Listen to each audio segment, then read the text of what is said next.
నా పేరు సూర్ణ ఆదర్శ్ గౌడ్. నా ర్యాంక్ 344. ఎంపీటీఓగా సెలెక్ట్ అయినా. ఎంపీటీఓ. అంటే ఎంతకాలంగా ఎదురు చూస్తావు దానికి? సార్ నేను యూపీఎస్సీకి 2020 నుంచే ప్రిపేర్ అవుతున్నా. కానీ ఇంకా 2022లో ఈ గ్రూప్ 1 నోటిఫికేషన్ రాగానే ఎంతైనా తెలంగాణ క్యాడర్ తెలంగాణ కోసం అని చదువుతుండే. కానీ 2-3 ఇయర్స్ ఇంకా క్యాన్సిల్ అవ్వడం వల్ల డిలే అయింది. కానీ ఎండ్ ఆఫ్ ది డే ఇప్పుడు ఎండ్కి వచ్చింది. అది చాలా హ్యాపీగా ఉన్నా. అంటే ఎట్లా కష్టపడ్డారు మీరు ఈ జాబ్ కోసం?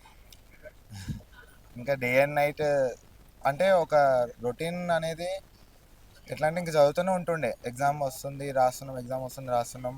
డైలీ 8-10+ అవర్స్ చదువుతుండే. ఇంకా ఆ ప్రాసెస్లోనే అయిపోయింది. లాస్ట్ ఇయర్ అయింది. ఇంకా 1 ఇయర్ ఈ రిజల్ట్స్కి అయింది.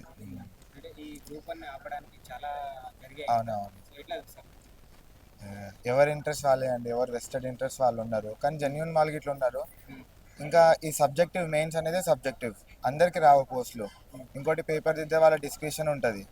ఆ రోజు ఎవరిది కరెక్ట్ అనిపిస్తే వాళ్ళకి వస్తుంది. సో ఒకరు కరెక్ట్ ఒకరు రాంగ్ అని లేదు. సెలెక్ట్ అయిపోయింది. ఇంకా నెక్స్ట్ నోటిఫికేషన్ వస్తుంది.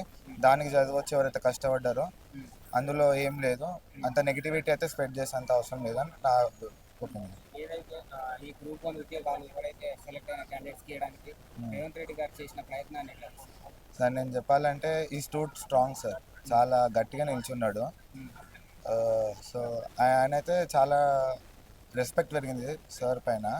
ఎందుకంటే చాలా ఆపోజిషన్ కానీ కొన్ని వెస్టర్న్ ఇంట్రెస్ట్ కానీ ఎంత అది చేసినా కానీ ఈ స్ట్రాంగ్ అండ్ ఈ ఫౌట్. సో అదైతే చాలా హ్యాపీగా ఉన్నాం. ఇంకా నెక్స్ట్ నోటిఫికేషన్ ఇలా జాబ్ క్యాలెండర్ వచ్చి నెక్స్ట్ నోటిఫికేషన్ అంతే కంప్లీట్ అయితే చాలా హ్యాపీ.